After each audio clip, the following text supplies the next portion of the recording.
Hello everyone, this is Siddhesh sir from global science academy. Last lecture में हम लोगों ने स्टडी किया था कि सरफेस टेंशन क्या होता है, ठीक है, और उसका मोलेकुलर बिहेवियर क्या है, एज वेल एज हमने ये भी देखा था कि range of molecular force, sphere of influence, ये सब क्या होते हैं। अब जैसे कि हमें पता चल गया कि मोलिकुलर बिहेवियर क्या है, जिसमें हमने लास्ट लेक्चर में यही समझा था कि जब सरफेस टेंशन में अपर लिक्विड के जो मॉलिक्यूल्स होते हैं, सरफेस फिल्म के अंदर के जो मॉलिक्यूल्स होते हैं, उनमें नेट डाउनवर्ड फोर्स आता है। अब ये कैसे आता है वो देखने के लिए आपको पिछला वीडियो देखना पड़ेगा। अब वो जो नेट डाउनवर्ड फोर्स है, तो उस फोर्स के अगेंस्ट ये सारे मॉलिक्यूल्स जो सरफेस के ऊपर है वो एक दूसरे को पकड़ के रखते हैं, क्योंकि every system tries to be in minimum potential energy. ये हमें पता है, हर एक सिस्टम कम से कम पोटेंशियल एनर्जी में रहना चाहती है। जैसे कि लिक्विड के सरफेस के मॉलिक्यूल्स जो होते हैं वो डाउनवर्ड अगर जाने शुरू हो जाए, तो ऊपर के मॉलिक्यूल्स एक दूसरे को पकड़ के रखते हैं ताकि वो एक दूसरे के क्लोज आ जाए। जब वो एक दूसरे के क्लोज हो जाएंगे, मतलब उनके बीच का पोटेंशियल एनर्जी जो है वो थोड़ा सा क्या हो जाएगा, जो कम हो जाएगा। इसका क्लियरली मतलब है कि वो पोटेंशियल एनर्जी मिनिमाइज करने के लिए एक दूसरे को अपनी तरफ खींचते हैं, जिसकी वजह से सरफेस पे एक एनर्जी डेवलप हो जाती है which is called as surface energy या फिर सरफेस पोटेंशियल एनर्जी। इस स्लाइड में या इस लेक्चर में हम यही स्टडी करने वाले हैं कि ये सरफेस एनर्जी क्या है और सरफेस टेंशन क्या है, और सरफेस टेंशन और सरफेस एनर्जी के बीच का इंटर रिलेशन क्या है। सो जस्ट आप यहां पर अब ध्यान दीजिएगा, पे अटेंशन। अब जैसे कि आपको सामने जो स्लाइड नज़र आ रही है उसके अंदर आपको क्लियरली दिख रहा है यहाँ पर दैट यहाँ पर अगर हम लिक्विड सरफेस को टॉप से देखें, तो किसी अगर कंटेनर के अंदर अगर कोई लिक्विड है उसको अगर हम टॉप से देखते हैं तो हमें ये इस तरीके से सर्कल नज़र आएगा, जैसे आपको अभी फ़िलहाल के लिए नज़र आ रहा है ये इस तरीके से। और इसके अंदर अगर हम एक इमेजिनरी लाइन कंसीडर करते हैं, सपोज कोई कंटेनर है, मैं अभी आपको सपोज साइड से ड्रॉ करके दिखाता हूँ। ये सपोज आपके पास कोई एक कंटेनर है लाइक दिस, सपोज इस तरीके से, और सपोज इसके अंदर ऊपर तक पानी भरा हुआ है या फिर पानी भरा हुआ है, जो भी है, सपोज ऐसे पानी भरा हुआ है इसके अंदर। तो आपने क्या करना है, इसके अंदर एक इमेजिनरी लाइन कंसीडर करनी है। तो हम एक इमेजिनरी लाइन कंसीडर करेंगे यहाँ पर लाइक दिस, और होगा क्या, इस लाइन पे जितने भी मॉलिक्यूल्स होंगे, इस लाइन पे जितने भी मॉलिक्यूल्स हैं, उन मॉलिक्यूल्स को उनके आजू बाजू वाले मतलब सराउंडिंग मॉलिक्यूल्स खींचेंगे। तो सपोज इसके सराउंडिंग में जितने भी मॉलिक्यूल्स है वो उसको इधर उधर खींच रहे हैं लाइक दिस। अब इसी चीज़ को अगर हम ऊपर से देखते हैं तो आपको ये डायग्राम दिखेगा यहाँ पर ये एक इमेजिनरी लाइन है, जैसे कि आपको दिख रही है पी क्यू, जो इस तरीके से डिनोटेड है। अब इस पी क्यू पे दोनों साइड से फोर्स आएगा। तो ये जो मॉलिक्यूल है, जैसे कि आपको अब नज़र आ रहा होगा कि यहाँ पर एक मॉलिक्यूल है, जैसे कि यहाँ पर एक है, फिर यहाँ पर एक है, यहाँ पर एक है। इन सभी मॉलिक्यूल्स को उनके सराउंडिंग वाले मॉलिक्यूल्स अपनी तरफ खींचने की कोशिश करेंगे to try to become a minimum energy place, या फिर minimum surface energy, minimum potential energy का वहाँ पर रिक्वायरमेंट होने के वजह से वो एक दूसरे को अपनी तरफ खींचने की कोशिश करेंगे, जिसके वजह से ये जो इमेजिनरी लाइन है पी क्यू, इसके ऊपर फोर्स आएगा। तो जैसे कि आप देख रहे हो, सपोज पी क्यू की लेंथ अगर एल है और जो फोर्स उसके ऊपर टोटल आ रहा है वो अगर एफ है, तो ये एफ डिवाइड बाई एल जो आपको नज़र आ रहा है यहाँ पर, this F divide by L is called as surface tension. In short, what is surface tension का definition दिख रहा है आपको? Surface tension T is defined as the tangential force acting per unit length on both sides of an imaginary line drawn on the free surface of the liquid. ऐसा कोई line होता नहीं है पी क्यू, ये तो हमने imagine किया है कि ये जो सारे मॉलिक्यूल्स हैं उनको एक लाइन में हम ले लेंगे, सपोज जो लाइन में मॉलिक्यूल्स हैं, और उस मॉलिक्यूल के ऊपर अगर आप इधर और उधर फोर्स देखते होंगे बाजू वाले मॉलिक्यूल्स का, सो मॉलिक्यूल्स के फोर्स के वजह से यहाँ पर सरफेस टेंशन का ये कॉन्सेप्ट आ जाता है। अब अगर ऐसा ही मॉलिक्यूल्स तो हर जगह पे है, जैसे कि आप देखोगे ये पूरे सरफेस के ऊपर है, लेकिन हमने एक लाइन में जितने मॉलिक्यूल्स थे उनको कंसिडर किया और हमने ये पाया कि उनके दोनों तरफ उनको खींचा जा रहा है to maintain minimum potential energy, और उसी की वजह से जो फोर्स लग रहा है उसको अगर हम लेंथ से डिवाइड कर देते हैं तो हमें मिलेगा सरफेस टेंशन।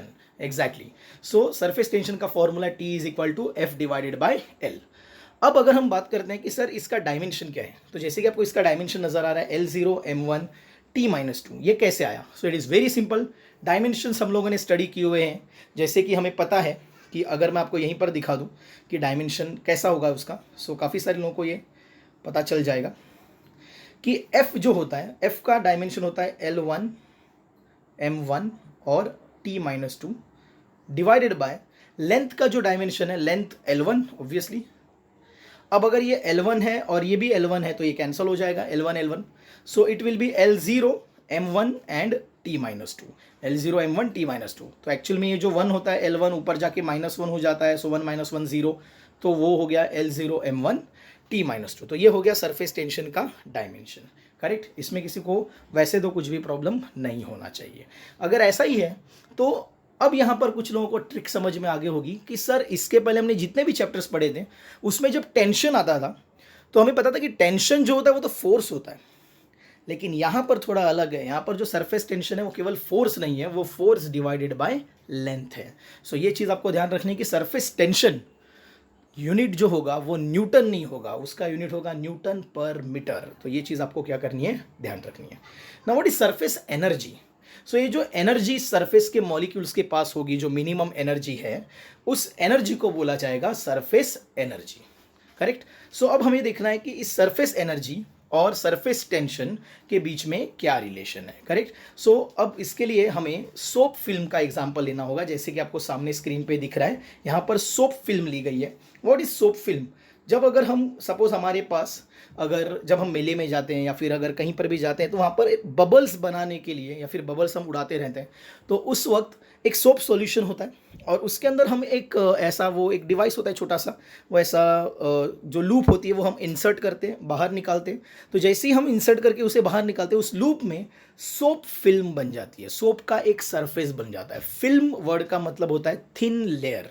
सो एक थिन लेयर बन जाती है और इस थिन लेयर के दो सरफेसेस होते हैं, एक आगे की तरफ होता है, एक पीछे की तरफ होता है।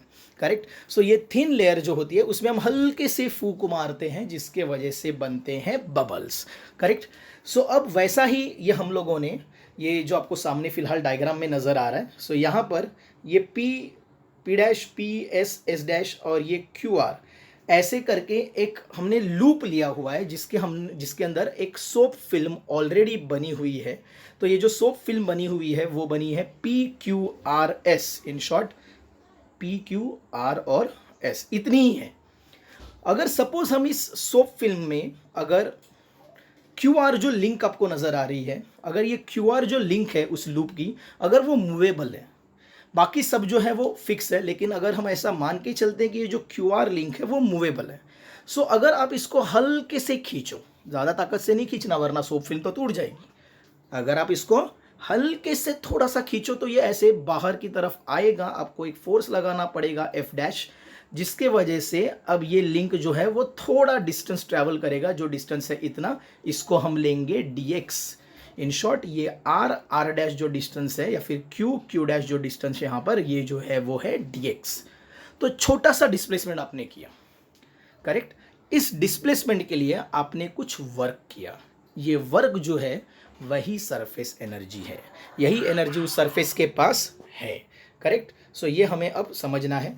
अब इसके बाद क्या होगा, जैसे आप इसको छोड़ दोगे, आपने जब तक ये पकड़ा हुआ था तब तक ये वहीं पर था, लेकिन जैसे आप इसको छोड़ दोगे तो ये वापस एक बार लिंक अपनी खुद की जगह पर चली जाएगी, जैसे कोई रबर बैंड जाता है, जैसे इलास्टिक रबर जो होते हैं, जब आप उनको खींचते हो तब तक वो उस खींचे हुए पोजीशन में होते हैं, लेकिन जैसे आप उनको छोड़ देते हो, करेक्ट, तो they try to be in minimum potential energy और वो वापस अपनी जगह पर चले जाते हैं। सरफेस फिल्म के साथ भी यही होगा। अब हमें ये सोचना है कि हमने तो फोर्स लगाया था जिसकी वजह से वो आगे आया, ये दूसरा कौन सा फोर्स है जिसने उसको वापस अंदर की तरफ खींचा? एग्जैक्टली यही सरफेस टेंशन का फोर्स है, इसी ने तो खींचा है उसको। करेक्ट। सो जैसे कि हमने ऊपर के डायग्राम में देखा कि अगर ये सरफेस है तो या फिर ये लाइन है इमेजिनरी, तो इसको खींचने वाले फोर्सेस होते हैं। तो वैसे ही जब आपने इस लाइन को इधर खींचा, जब तक आपने पकड़ के रखा था तब तक तो वो ठीक था, लेकिन जैसे आपने उसको छोड़ दिया तो ये जो बाकी का सोप फिल्म है उसके अंदर के मॉलिक्यूल्स ने इसको अपनी तरफ खींचने की कोशिश की ताकि मिनिमम एरिया बना रहे, एरिया छोटा हो जाए, मिनिमम एरिया बना रहे ताकि मिनिमम पोटेंशियल एनर्जी बनी रहे सभी मॉलिक्यूल्स के बीच में। क्योंकि जब आप उसको खींच देते हो, एरिया बढ़ा देते हो, तो सभी मॉलिक्यूल्स के बीच का डिस्टेंस जो है वो बढ़ जाता है। जैसे कि आप देख रहे हो डायग्राम में, अभी मैं आपको दिखाऊंगा, जब आप खींचते हो तो मॉलिक्यूल्स के बीच का जो डिस्टेंस है वो बढ़ जाता है। डिस्टेंस बढ़ गया मतलब पोटेंशियल एनर्जी जो है वो वैसे तो इनके एक दूसरे के पास नहीं है, वो दूर चले गए। वही अगर ये एक दूसरे के पास आना चाहते हैं तो ये क्या करेंगे, इस सरफेस एरिया को कम कर देंगे। करेक्ट। तो सरफेस एरिया को कम करने के वजह से वो फोर्स अंदर की तरफ खींचा चला जाता है, जिसको हम बोलेंगे सरफेस टेंशन। एग्जैक्टली। अब हमें ये चीज़ नहीं भूलनी है कि ये सोप फिल्म है, सोप फिल्म के बारे में सरफेस टेंशन के लिए मैं आपको सबसे इंपॉर्टेंट गोल्डन पॉइंट बता रहा हूँ। जब भी आपको सोप फिल्म का कोई सम आता है या फिर सोप फिल्म की कंसेप्ट आती है, आपने समझ जाना है कि इसके अंदर दो सरफेसेस है। मतलब आपने जो फोर्स लगाया उसके वजह से जो सरफेस एरिया बढ़ा है वो सिर्फ एक साइड से नहीं बढ़ा है, दूसरे साइड से भी बढ़ा है। तो यहाँ पर दो सरफेस एरियाज आपको क्या करने पड़ेंगे, कंसीडर करने पड़ेंगे। अगर आपको ये डायग्राम समझ में आ गया है तो हम अब आगे बढ़ सकते हैं। यहाँ पर ये जो लेंथ है वो L है जैसे कि नोटेड है, और आपने जो फोर्स लगाया था जिसकी वजह से डिस्प्लेसमेंट हो गया था dx। तो अब हम चले जाते हैं इसके डेरिवेशन पे। जो just pay attention on the derivation. So derivation में जैसे कि आपको दिख रहा है, लिखा हुआ है यहाँ पर इस डेरिवेशन में, movable frame QR when pulled towards right with force F dash due to surface tension it experiences leftward force F so as to reduce the area. ये हमने देखा। अब सरफेस टेंशन का फॉर्मूला हमें पता है, T is equal to F by L। As in the case of surface film two surfaces are considered, मैंने आपको बताया था, इसीलिए T इज इक्वल टू हो जाएगा F अपॉन, हम लेंगे यहाँ पर 2L। F अपॉन क्या लेंगे हम, 2L। So what is the total force here? So total force जो होगा यहाँ पर F इज इक्वल टू हो जाएगा 2TL। सर आपने 2L क्यों लिया? बिकॉज जो लेंथ है वो एक सरफेस फिल्म की L है, तो दूसरे वाले पीछे के साइड में भी तो सरफेस है, उसका भी कितना रहेगा, L ही रहेगा। करेक्ट। अब अगर हम बात करते हैं स्मॉल वर्क की, so it small work is applied due to displacement dx। तो जब हम इसको खींचते हैं यहाँ पर राइट में, तो जब हम इसको राइट में खींचेंगे तो हमें थोड़ा वर्क करना पड़ेगा। सो दैट स्मॉल वर्क जो कि यहाँ पर आपको दिख रहा है will be force into dx। अब ये dx कौन सा है? सो स्मॉल डिस्प्लेसमेंट जो हमने किया है, छोटा सा displacement. So dw is equal to F into dx। अब ये F का जो इक्वेशन 1 का वैल्यू है वो हम यहाँ पर पुटअप करेंगे इस F के अंदर। तो आपका जो इक्वेशन है वो बन जाएगा dw is equal to 2TL dx। अब what is L into dx? अगर कोई गौर से देखेगा डायग्राम में, so this is L and this is dx। So what is L into dx? Exactly ये एरिया है जो आपने चेंज किया था। So this is change in area जो आपने किया था, बट ये तो एक साइड का हुआ। जब आप 2 कंसीडर करोगे सो 2L dx will be change in surface areas on both the sides. तो दोनों साइड का मिलाकर जब आप सरफेस एरिया कंसीडर करोगे सो it will B 2 times L dx। तो हम क्या करेंगे, 2L dx जैसे कि आपको यहाँ नजर आ रहा है, क्या 2L dx is equal to DA, मतलब चेंज इन एरिया दोनों साइड का मिला के। सो आपका इक्वेशन बनेगा dw is equal to TDA।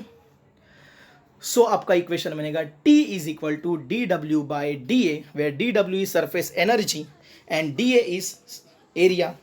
So dw by dA will be surface energy per unit area will be equal to surface tension. So यहाँ से आपको एक चीज़ पता चल गई कि surface energy per unit area is equal to surface tension। अब गौर की बात यह समझने लायक कि अब आपको इसी स्लाइड में surface tension के दो इक्वेशन मिल चुके हैं। कौन से? सबसे पहला ये वाला और दूसरा एग्जैक्टली ये वाला, that T is equal to dw by dA। So depending upon the conditions in the numericals, अगर उन्होंने फोर्सेस दिए हैं तो आप पहला फॉर्मूला यूज करो, अगर उन्होंने एनर्जी दिया है तो आप दूसरा फॉर्मूला यूज करो, because dw is the work done which is stored in the form of energy. Correct, ये हमें पता है। सो ऐसे केस में यहाँ पर आपका रिलेशन भी एस्टैब्लिश हो गया that the surface tension is work done per unit area और surface energy per unit area. अब हम इस जो भी कंटेंट हमने सीखा है इसके ऊपर थोड़े बहुत सम्स हैं, कुछ न्यूमेरिकल्स हैं, उनकी प्रैक्टिस करेंगे, आप ध्यान दीजिए। सो आपके सामने एक सम है यहाँ पर, अब जैसे कि आप देख पा रहे हो। Question is how much work is required to form a bubble of 2 centimeter radius from the soap solution having surface tension 0.07 Newton per meter। In short, आपको एक सोप सोल्यूशन से या फिर सोप फिल्म से एक बबल बनाना है जिसका radius अगर 2 सेंटीमीटर है, तो आपको कितना वर्क करना पड़ेगा सरफेस टेंशन अगर 0.07 न्यूटन पर मीटर है। इन शॉर्ट, अगर आपके पास कोई सोप फिल्म है, उसको आपको हल्का सा फूक मार के एक बबल बनाना है 2 सेंटीमीटर रेडियस का, तो आपको कितने वर्क करना पड़ेगा, ये क्वेश्चन है। सो डेटा इसका क्लियर है, जैसे कि आप देख पा रहे हो। Radius is 2 centimetre, we will convert it into metre. 1 centimetre is 10⁻² metre, hence आपका जो रेडियस है वो 2 × 10⁻² metre. Surface tension is 0.07 newton per metre, हमने इसको रीअरेंज किया 7 × 10⁻² न्यूटन पर मीटर।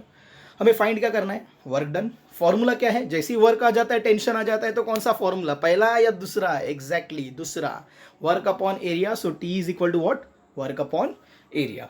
अब अगर ऐसा ही है तो हम जाएंगे सोल्यूशन पे, pay attention. What is area of bubble? So bubble जो है वो सोप फिल्म से बनता है और बबल में दो सरफेस एरियाज होते हैं बिकॉज बबल हॉलो होता है। सो अंदर से भी सरफेस एरिया है और बाहर से भी है। सो ऐसे केस में जनरली जो स्फीयर का फॉर्मूला होता है वो होता है 4πr² एरिया, लेकिन यहाँ पर सरफेस फिल्म के वजह से वो बना है। As bubble is a surface film, area is 2 times 4πr²। So total area आपको लेना है 8πr²। मैंने आपको पहले भी बताया था कि जैसे ही सोप फिल्म, बबल, ऐसे एग्जाम्पल्स आते हैं, आपको हमेशा एरिया जो होता है वो डबल लेना होता है। सो नाउ टेंशन का फॉर्मूला है W/A। So W is equal to TA। So W का फॉर्मूला T इंटू A का वैल्यू हम यहाँ से ले लेंगे। So it will be T into 8πr² और फिर हम वैल्यू को क्या करेंगे, पुट अप। जैसे कि मैंने आपको बताया था कि पाई की वैल्यू 22/7 कब लेंगे, अगर 7 से कट होने वाला कोई चीज़ न्यूमरेटर में होगा कैलकुलेशन में। यस, यहाँ पर 7 के साथ 7 कट होने के लिए है। सो यहाँ पर आपको 3.14 लेने की जरूरत नहीं है, वरना कैलकुलेशन हो जाएगा लेंदी।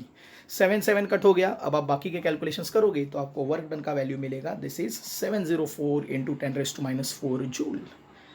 बहुत ज़्यादा फोर्स नहीं है, बहुत ज़्यादा जूल नहीं लगाना है, 0.704 जूल ही लगाना है और आपका बबल आपके हाथ में रहेगा। Correct. So this is one of the example जिसके बारे में हमने अभी यहाँ पर स्टडी किया हुआ है। इसके बाद हमने एक और एग्जाम्पल लेंगे और उसके बाद मैं आपको कुछ एक और छोटी सी चीज़ समझाऊंगा जिससे आपको मज़ा आ जाएगा। Just pay attention. अब हम चले गए हैं दूसरे सम के ऊपर। A rectangular wire frame of size 2 centimetre bye 2 centimetre is dipped into a soap solution and taken out. A soap film is formed if the size of the film changed to 3 centimeter by 3 centimeter. Calculate the work done in the process. The surface tension of the soap film is 3 into 10⁻² Newton per metre. In short वो ये बोलना चाह रहे हैं कि जैसे थोड़ी देर पहले हमने एक एग्जांपल दिखाई था, जैसे कि आपको पता ही है कि हमारे पास एक सपोज सरफेस फिल्म है, ये फिलहाल 2/2 की है। हमने क्या किया, इसकी इस लिंक को थोड़ा सा खींच दिया ताकि अब ये जो है वो सपोज तो ओवरऑल बढ़ जाती है 3 सेंटीमीटर बाय 3 सेंटीमीटर, हमने खींच दिया। सो वो हर जगह से अगर बढ़ जाती है, सो अब बढ़ने के बाद आपको कितना वर्क करना पड़ा है, ये क्वेश्चन है। सो बहुत सिंपल है ये। What is initial area? Initial area was 2 centimetre bye 2 centimetre. Solution के अंदर अगर हम देखते हैं डेटा में, सो 2 सेंटीमीटर बाय 2 सेंटीमीटर। सो आपको जैसे कि पता है जब हम इसको कन्वर्जन में लेंगे, so in that case 2 2s are 4 और centimetre into centimetre, centimetre square. और एंड 1 सेंटीमीटर, अगर हमें पता है कैलकुलेशन में कि अगर ये कन्वर्जन भी कुछ लोग गलत कर देते हैं, लेकिन ईजी है, बहुत सिंपल है। इफ 1 सेंटीमीटर इज 10⁻² मीटर, तो अगर हम थ्रू आउट स्क्वायर करते हैं तो 1 का स्क्वायर तो 1 ही होगा, सेंटीमीटर का स्क्वायर हो जाएगा सेंटीमीटर स्क्वायर, 10⁻² का स्क्वायर। आपको पता है पावर का पावर मल्टीप्लाई होता है, तो -2 इंटू 2 विल बी -4 और ये हो जाएगा metre square. So 1 centimetre square is 10⁻⁴ metre square. Correct. So अगर 4 सेंटीमीटर स्क्वायर हम ले तो 4 इंटू 10⁻⁴ मीटर स्क्वायर, ये मैंने बता दिया। अब फाइनल एरिया कितना था, 3 centimetre by 3 centimetre. So by same logic ये हो जाएगा 9 इंटू 10⁻⁴ मीटर स्क्वायर।